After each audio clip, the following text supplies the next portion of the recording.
we get people take your seats now, we'll start this presentation. I know we put out publicly that 5 to 6 we do like look around at the different displays. And then, Mark, you think you're going to go on for about 15, 20 minutes? Is that right? Or? Yeah, we're allowing 45 minutes for a presentation. We got like 40 slides or PowerPoint. So we're going to have a presentation, and I've already looked at the presentation. It's a very good presentation. I think it explains this. It's rather complex in some ways, but I think you need to understand what this is all about, what the assessment district does, and how it helps us with flood protection. So thank you for coming, those of you. I see familiar faces as well as some new faces, so I'm glad you've come out here tonight. We'll kind of explain how this goes. We are not going to look like a flood this spring, so it's great. I think everybody's feeling pretty good. It makes the mood of the community much better when we don't have that going on. So, Mark Bradshaw is the chair of the Cass County Joint Water Resource District, and that is the district that comes before us as a government entity that sets up the assessment districts and tells the community how this is run and how the votes are run and how things are run. This is not uncommon at all. This is something that they have done and they do throughout the different areas of the community that need different things done. So Mark Bradshaw will give this presentation, and please give him patience and let him go through his presentation, and then we'll have questions at the end. Yeah. Thank you very much. Thank you. Thanks, Mayor. As Tim said, we're going to have an opportunity for questions. The way we'd like to do it is if you have a question, raise your hand, and we have a couple people that'll be having note cards around so we can have the questions ready at the end to take some questions. And after the presentation, we'll have an opportunity to ask questions that the boards in the back will be around to answer more one-on-one questions at that time. This presentation is also going to be available on the internet and both the video and the PowerPoint. So, you know, if there's some detail in the presentation you got questions about, you can find it later online at fmdiversion.com. All right, why is Cass County Joint Water Resource District involved in this? We have the ability under Century Code to build and maintain water control and drainage, or flood control and drainage projects in the area. And we have jurisdiction both in urban areas and rural areas. So water resource districts in Cass County own and operate the Cheyenne Diversion Projects and the Maple River Dam. We own drainage ditches in the urban and rural areas and maintain them. So you're probably familiar with assessment districts through some of those projects previously.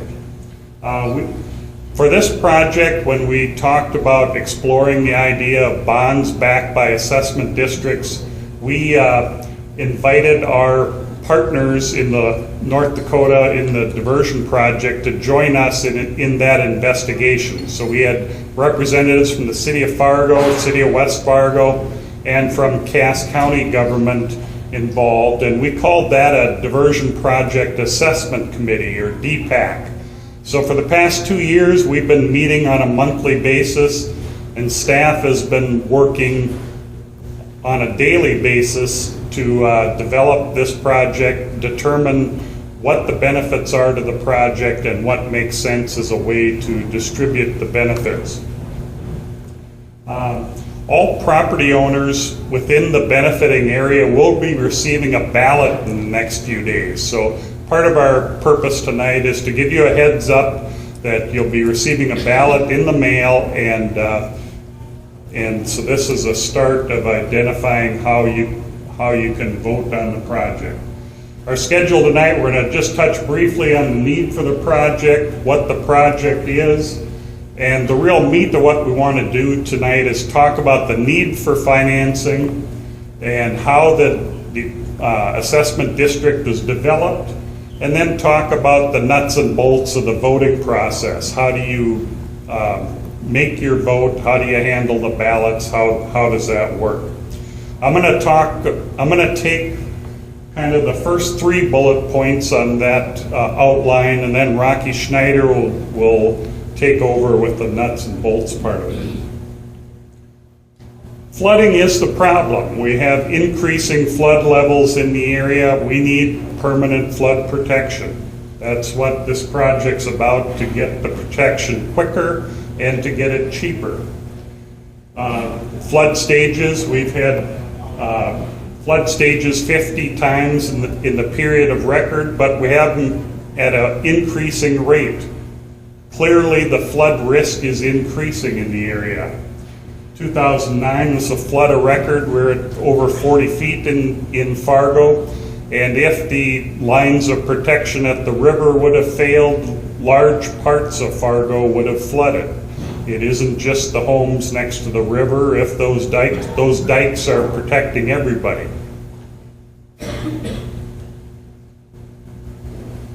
The one measure of floodplain risk is the FEMA 100-year floodplain elevations, and that is a moving target. You've heard about the increasing floodplain levels that were adopted with the new map in Fargo. We went from a 38.5-foot river gauge for the previous 100-year floodplain to a 39.4-foot 100-year floodplain with the new map. And really, the statistical analysis that the Corps uses shows we probably should be at a 41.1 river gauge for a 100-year flood level. So that's a measure of the risk. We have more risk than we thought we had previously. Makes getting permanent flood protection more important. Touch a little on what the project is. It is a diversion channel to take some of the flow from the Red and Wild Rice and Cheyenne and Maple and Rush rivers around the protected area and avoid running it through the metropolitan area. And also that there is a staging area on the south side of the metro area to prevent downstream impacts. If we just had the diversion channel to split the flow, there would be increased flood levels downstream. So to avoid that, a staging area takes care of the downstream impacts, and we recognize that there is then upstream impacts, but it's in an area where we can define who is impacted and we can mitigate it. We can build ring dikes to protect property like we're doing in Oxbow, Hicks, and Bakke. We can buy out property that can't be protected, and that's happening in some other areas. But impacts will be mitigated, and we're having the impacts in a defined area where we can identify it and take care of that. Try to make people whole. There will be structures in the river on the Wild Rice and the Red River that are operable by gates. There will be gates on the start of the diversion channel to allow controls both for discharging after the flood and for at the beginning of the flood, so you have some control over what happens with operation. The channel around is over 30 miles long, so it's quite a extensive project. How are we going to pay for it? It's a $1.8 billion project is the estimate, and of that, a little over $800 million was authorized in the WRDA bill, the federal authorization bill that passed in the last year. So the balance needs to come from state and local sources. 2 sales taxes have been passed, one in Cass County, one in the city of Fargo, to pay the local share. The state of North Dakota has appropriated $175 million to date and has gone on record as having sponsorship total for the project of $450 million. In the initial benefit calculations, it looked like Minnesota's share would be about 10% of the local costs. So estimates are that the state of Minnesota would be responsible for $100 million of cost. Sales tax projections estimate that those two taxes could raise over $700 million over the course of their term. And we're talking about $450 million as a local share in North Dakota. So clearly the sales taxes can raise the local share of the money. There's timing issues is why we're talking about financing. The legislature has given legislative intent in the last session for an additional $275 million over the $175 that has been appropriated. Sales taxes have been consistent. It's been a fairly predictable way of raising funds for improvements. Sales tax growth has averaged over 4% since the 90s, and you can see by this graph that taxable sales are fairly consistent. There was one slight hiccup at the recession in 2008, 2009, but otherwise you can see fairly steady, consistent growth in taxable sales. So predicting taxable or sales tax revenues in the future seems to be something that's fairly predictable. So if sales tax is going to pay the bills, why are we talking about selling bonds, borrowing money, and having an assessment district to back those bonds? Construction costs will increase to exceed what sales taxes bring in a given year. It's like building a house. You can pay for the house in 30 years, but you need the house today, so the construction costs happen up front even if you have repayment over a long period of time. Financing can make the project be built quicker so we can prevent flood damages sooner, and that's a big part of saving money for the taxpayers.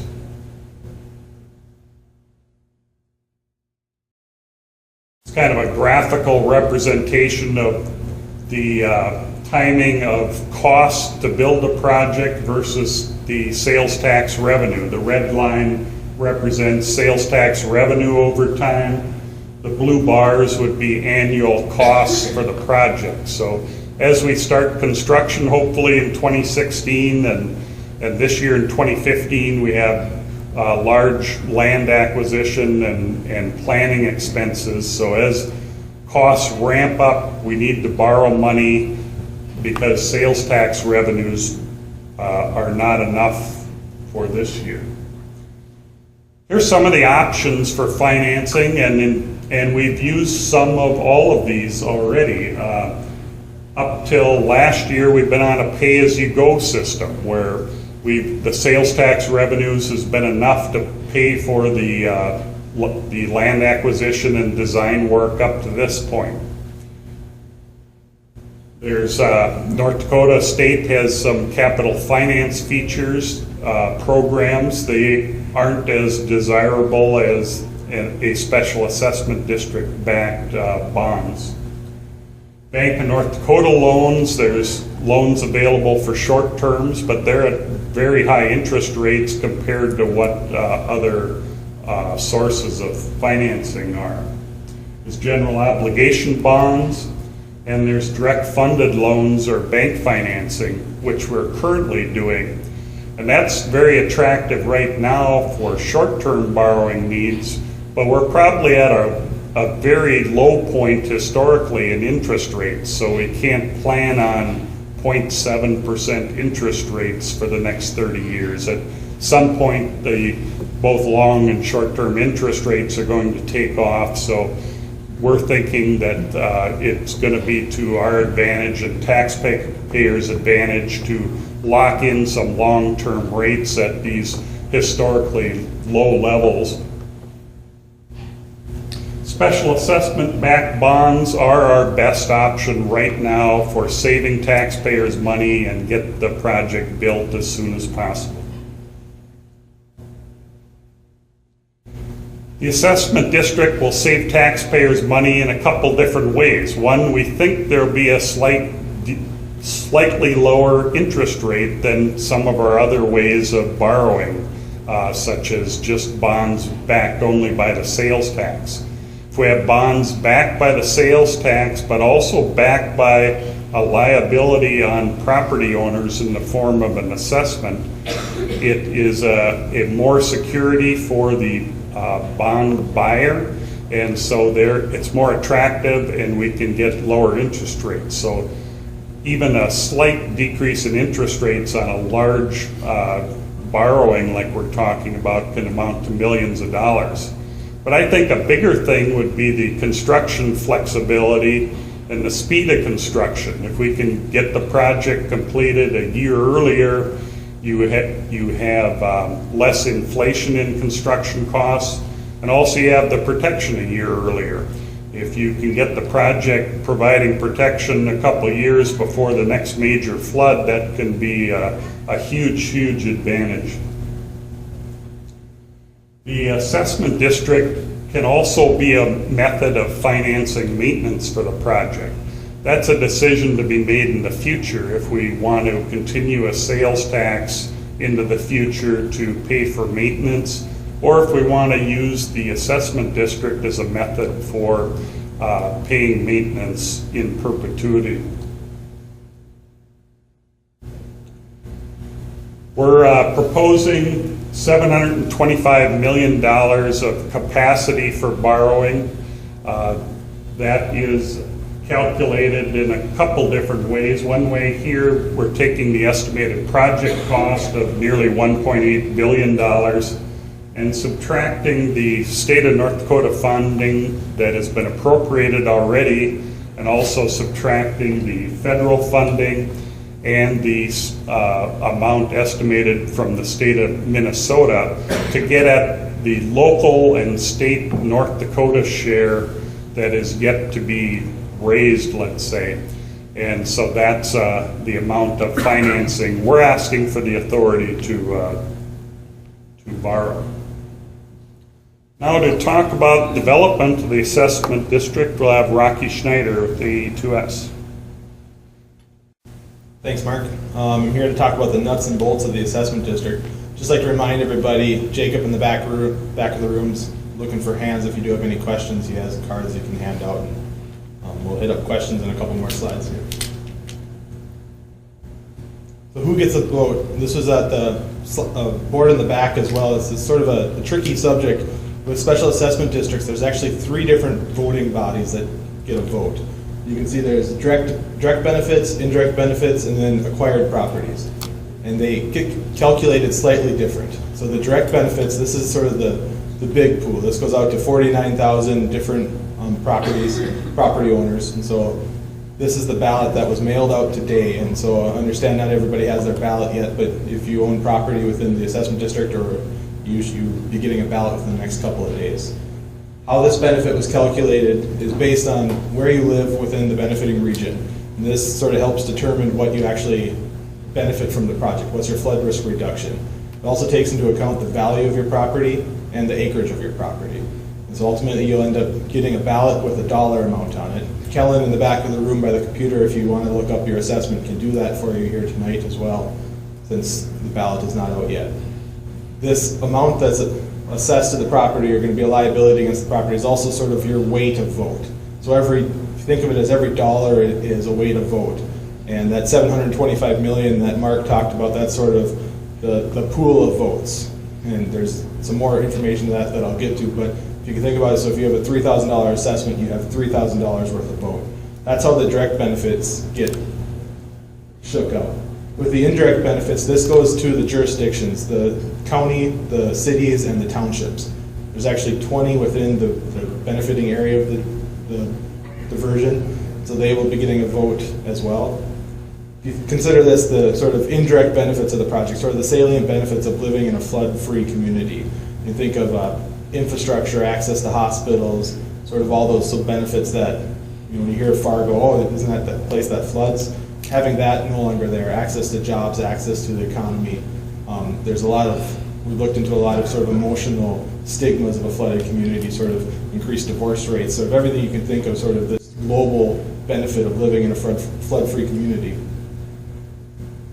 There's there's 20 ballots I mentioned. We do have a list if you're interested. It's all the cities and then all the townships as well.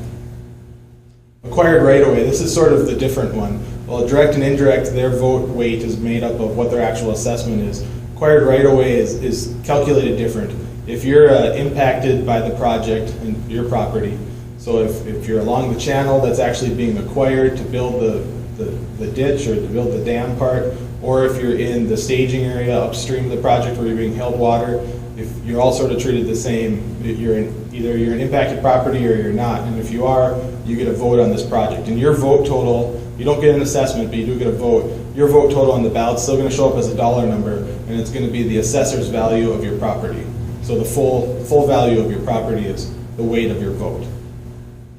This goes out to 901 different property owners and works out to be, I think, $34 million worth of valued property that's impacted to some level.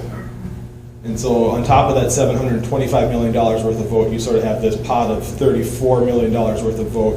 And again, it's not assessment, but it sort of counts the same as the vote on the 725 as well. So direct benefits, this is the one that goes out to $49,000. I know some of you here are in the acquired right-of-way as well.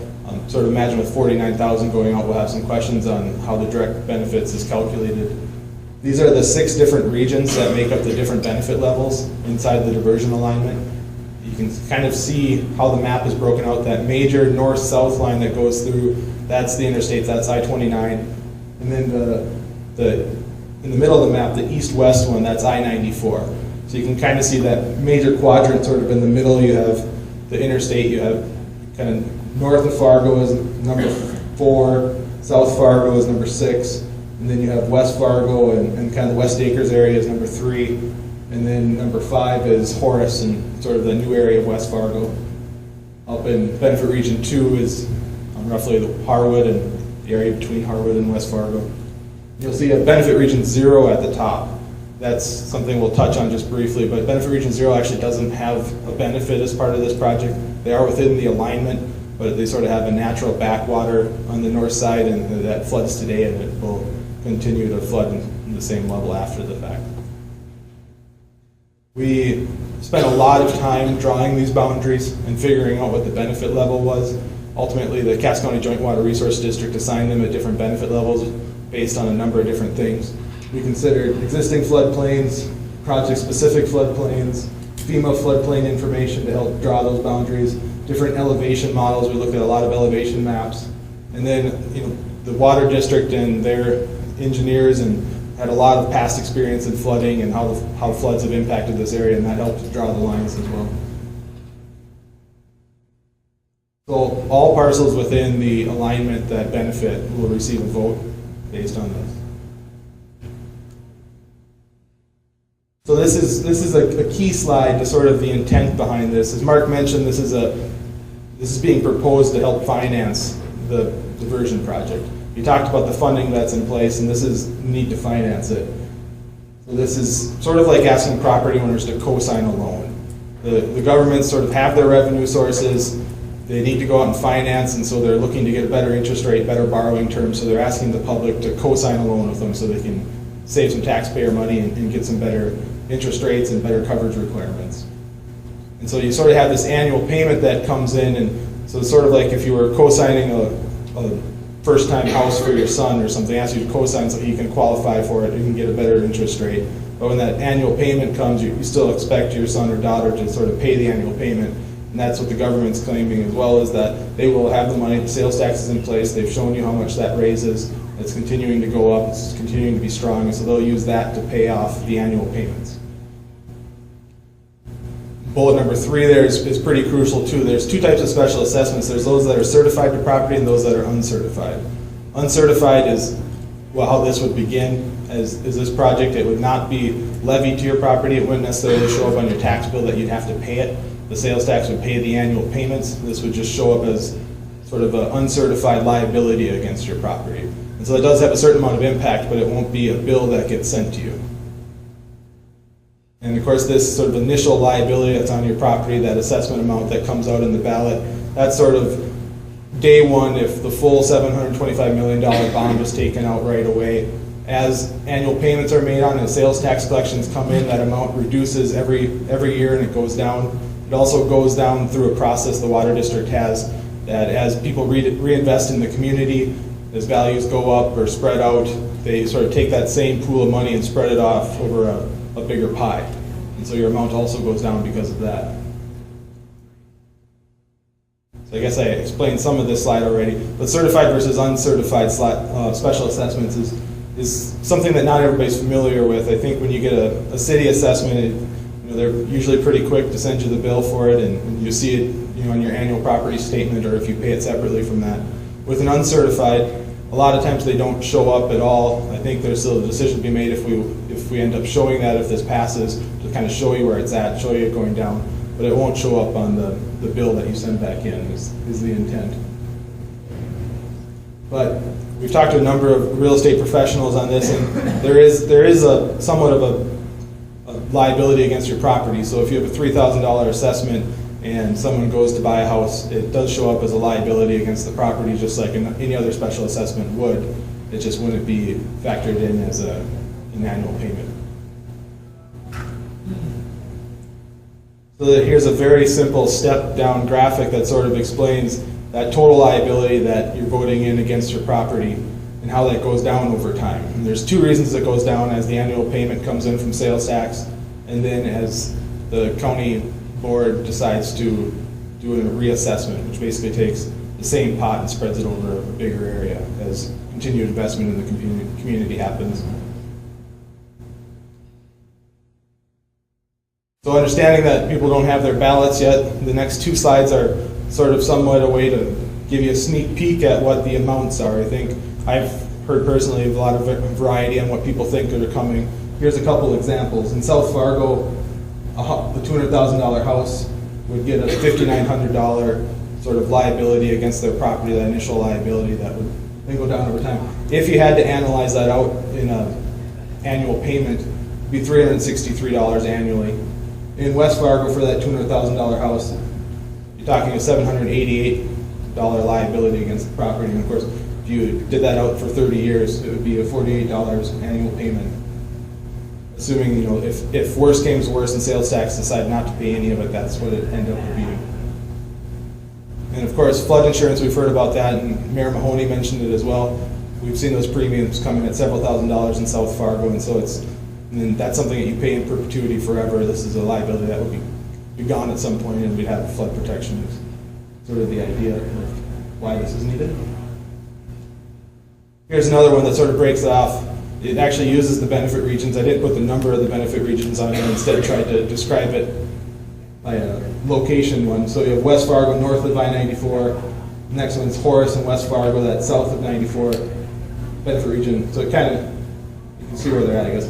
Fargo north of 94 and Fargo south of 94. You can see it ranges depending on how much benefit. One common question we get, I'm sure we'll get it when we have our meeting in West Fargo in 2 weeks too, is, doesn't West Fargo already have protection? They already have a diversion. Well, they do have a higher level of protection currently than some other areas of the project, but they also receive benefit from this and an increased level of protection, and that's why their assessment is dramatically different than South Fargo, for instance. So ballot and voting pack information. So the ballot back there is obviously just one page on a board. It's the packet that's coming out is, I think, 12 or 13 pages of information. And so there's a lot of information in there, more than just check yes or no. Here's everything that's in the ballot packet. There's 3 different versions of the cover letter. I explained earlier the 3 different voting categories: the direct and indirect, and the acquired properties, or the right-of-way impacted properties. And so the cover letters are mostly the same, but obviously they're addressed to different folks for different reasons, and so some differences. There's also a ballot. There's ballot information and instructions. We can go over some of those in case we have a situation in here that we could address. Benefit region map is in there. The notice of hearing. We are having 4 of these public meetings every Tuesday at the same time in different locations. But the statutory hearing is on March 31st at the Fargo Dome. So that is an official notice that's in there. The map, resolution determining benefiting property is a sort of another document that explains why you're getting this. Preliminary assessment list. With 50,000 ballots going out, we have to include what everybody is getting as an assessment. So everybody will be getting a list of 50,000 other parcels and what their benefit is or what their voting power is. So that comes as a CD in your packet. So it's a lot of data in one CD that you can page through if you're really interested. There's also an engineer's report. So this project required an engineer's report. I think it's 3 pages. It's got a map, cost breakdown, and a description of the project. As Mark mentioned earlier, fmdiversion.com is the diversion project website. If you go to /assessments, you'll see all this information listed there along with the maps and some explanation as well if you want online copies. So here's the ballot. If you haven't looked at it, it's basically a check yes or no. There's a number of very important instructions though that go along with it to get your vote counted. You see the name that it's sent to, that's the owner that's on file with the county. And so if you not the owner and you sign it, and I guess if staff catches it when they go through it, they may not get counted. If there's 2 owners listed and only 1 owner sign it, you may not get full voting for your ballot either. And so there is a number of instructions that come along with it. And so just like any other ballot you fill out, please read the instructions and make sure it is correct. The one thing we'd like to point out is if there's inaccuracies on the ballot, so if in the we're using the county data, so it's good, but the ownership information does constantly change. So if you just recently acquired new property or sold property or purchased new property, you're getting a ballot that's not yours, I guess please don't vote, or please call the office that's listed. There's a number listed on your ballot. Please call the office and a new ballot will be issued to you. Tried to avoid that as much as possible, but just natural course of things. The county database is constantly needing updating as soon as it updates. So here's the phone number if you do have a inconsistency in your ballot and you'd like to call, or if you have any other questions, they'd be more than happy to help you answer that. All property owners on the ballot need to sign it. In case of multiple owners, the ballot's only going to be sent to the one property address. I know there's some businesses especially that maybe have multiple owners. It's only going to be sent to the property on file. Only original signatures will be accepted. And this is probably the most important thing. Ballots need to be returned by April 30th. And so we're early in March yet, so there'll be well over a month of time to sort of decide how to vote or ask questions and return it. There is a return envelope included. The vote is successful if it gets 50%. So if it gets 50% of the votes in, it passes. And so I think Jacob has a couple questions. And Kellen's walking around too if there are more questions or if anybody has any.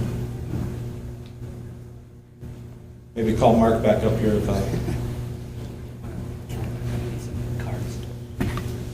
we sort of weren't sure how many people to expect tonight, so I told everybody we were expecting between 50 and 1,000 people to show up. So we thanks for coming out.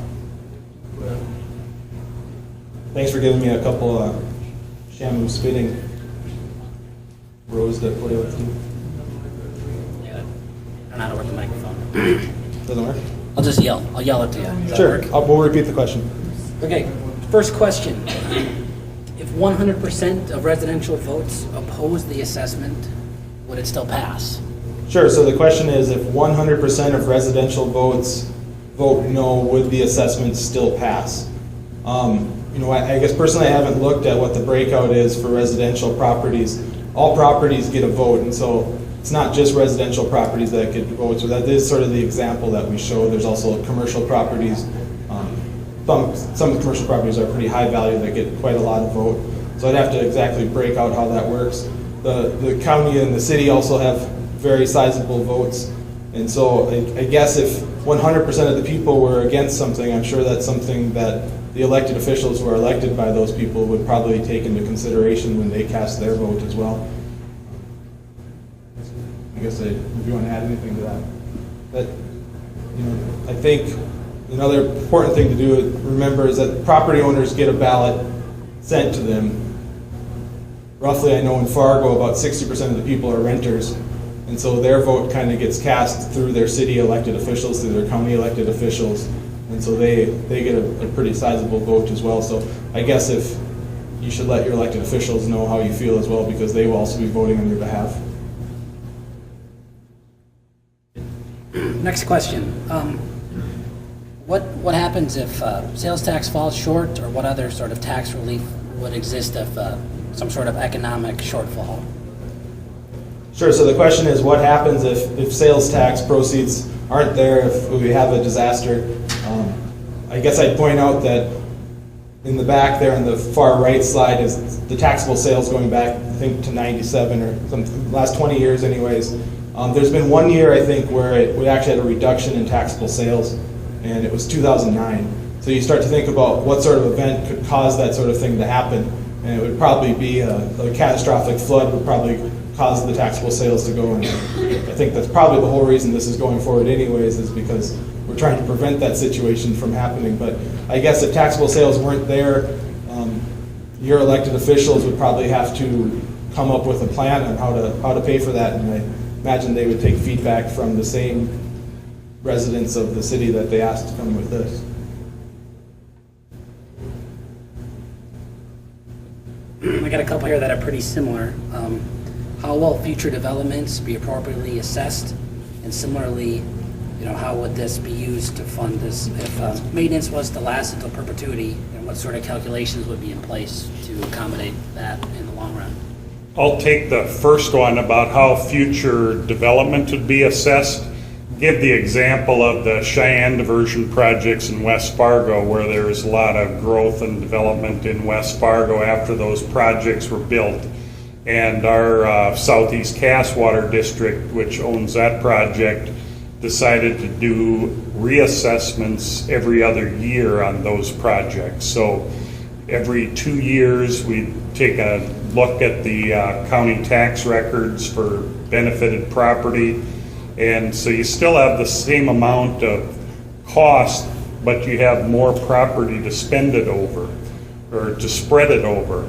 So new property would be assessed on the same basis as old property, and the older property would have their costs go down because the new neighbors are helping pay for it, so to speak. And we picture the same thing happening on this project as development happens in town, whether it's in West Fargo or South Fargo, that there'll be a need to reassess and spread the benefits. And it's an equity thing to make sure that new development is paying its share of the cost of the project. The cost is going to happen over a short period of time, but the benefits happen over a long period of time. So we need to spread out who's paying for it into the future and over as large a base as we can. As hopefully this project will be providing benefits for hundreds of years. So it isn't fair just to put it on the backs of people that are going to start paying for it now. What was the second question? The second one had to do with the maintenance assessment. Would a similar formula be used to fund maintenance? Yeah, your vote on this assessment to pay for construction of the project also sets the basis for the maintenance assessment. So there would not be a second vote on a maintenance assessment. If this vote passes, the structure is in place to have a maintenance assessment. If the local governments that are partners in the project decide to find a different way of paying maintenance in the future, that's an option. But this vote will establish a maintenance assessment that can be used to pay maintenance in the future. What were to happen if federal funding did not come through or was not appropriated? I think it'd be a decision for diversion leadership, state legislators in North Dakota. Everybody would need to weigh in on that. We can what if forever, but I think that's something that would be decided when the time came. how was it determined that a 50% margin was needed to pass the assessment district vote? Question is, well, how is it determined that a 50% vote is needed to pass? That's set in century code, so that is the law we have to follow. We count the votes that are returned. So if you get a ballot and throw it in the trash, or for whatever reason don't vote, it doesn't count for anything. So the votes that come into the office and are counted, we need 50% plus $1 vote for it to pass. It's actually just 50%. Just 50%. Okay, we don't need that extra dollar. I mean 51 to oppose it. Okay.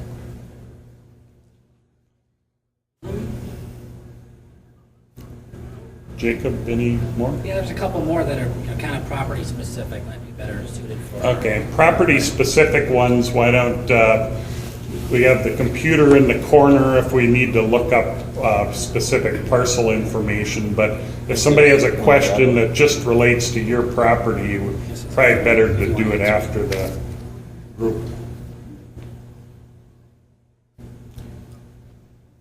If there's nothing else, we'll break and, oh, is there, oh, okay. Yeah, I can. Here's a longer question, I guess, if I could just.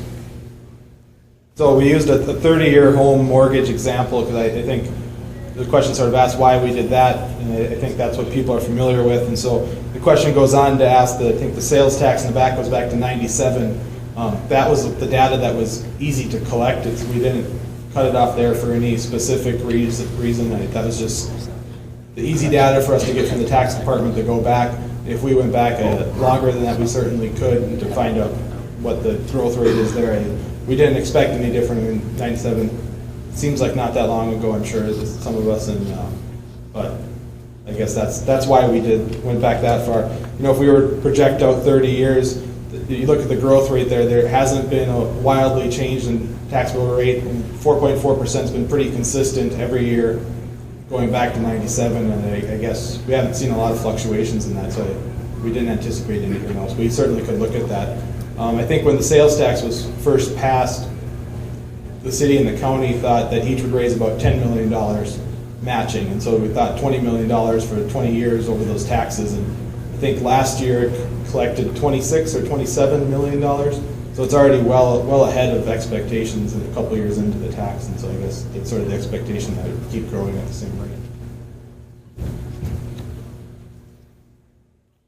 One sort of housekeeping item here, the web address was incorrect. Was that on the screen where it had a plural under FM, or at the end of fmdiversion.com/assessment? It should be singular, no S, so if you're looking for that website, don't add an S to assessment. Question, if my construction assessment is $5,000, how much is the maintenance assessment?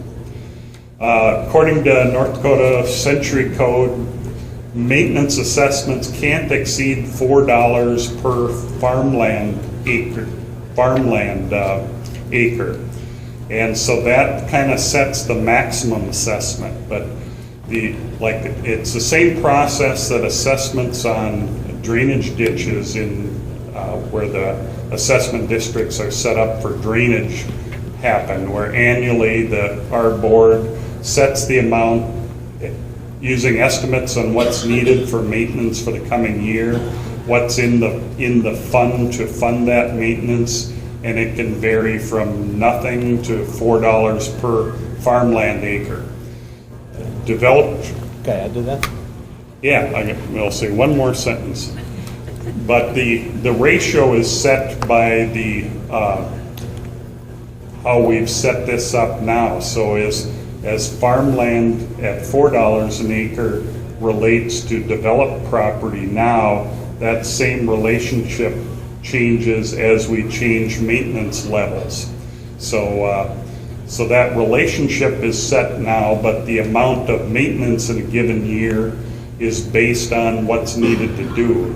At the start of the project, we aren't going to need much maintenance, so maybe it'll be modest for the beginning, but it will be much less than the construction easement, but we can't, or construction assessment, but we can't say absolutely what it's going to be each year. Varies every year. Right? Just going to add a maintenance assessment if you're interested. Sort of the only to-date estimate of the maintenance is going to be about, it was in the federal FEIS, that was $3.3 million a year for total maintenance. If you wanted to do some, make it easy math, if you rounded that up to $5 million, you could take what your assessment is, it would be the same formula, and divide it by 145, and you sort of get what your answer is. So I guess for every $145, you get an assessment. If the total maintenance was $5 million, you pay $1 in maintenance. And so sort of an easy math to do if you wanted to do it that way. Easy math. Easy math for you, maybe. Is that it, Rocky, for questions?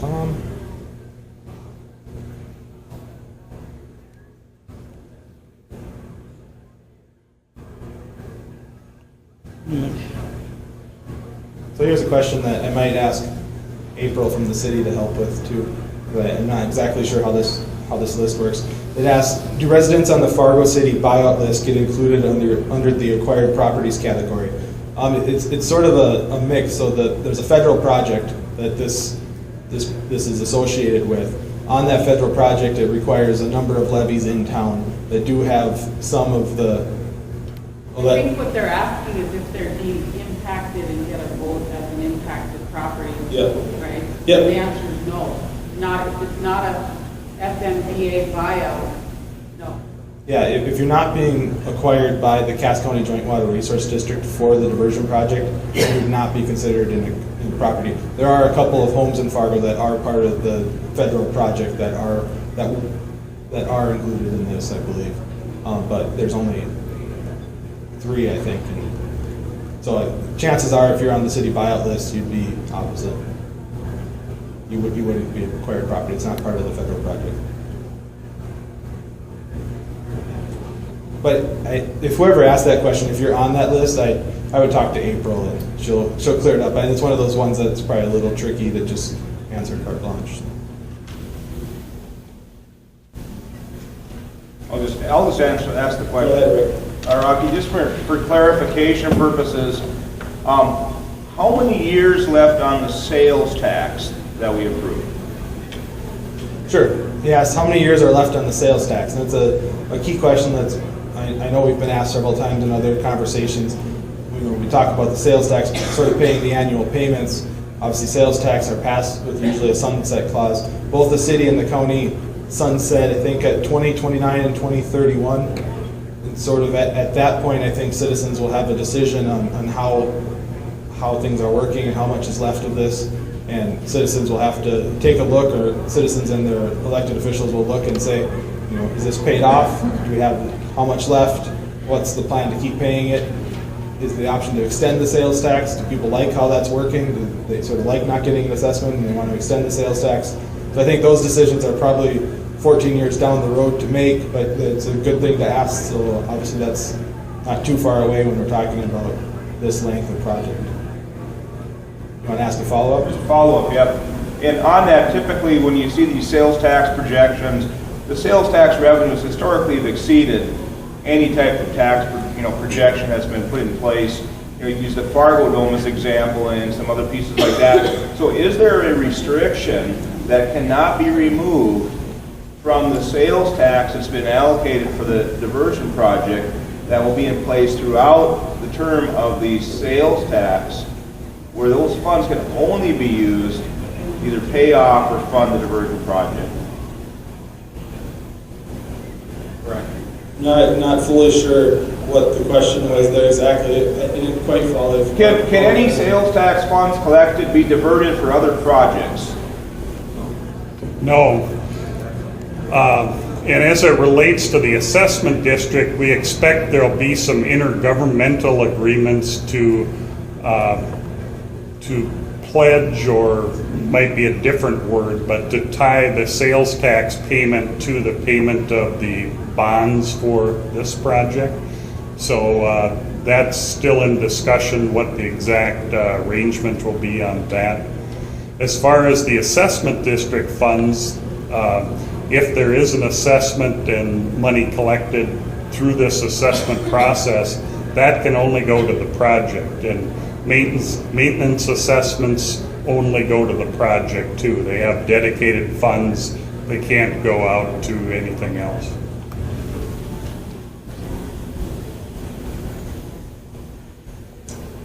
Question? Yeah, just to follow up on his question, the sales tax ends in 2029 and 2031, and it's brought back to the voters that they don't want to continue with the sales tax option.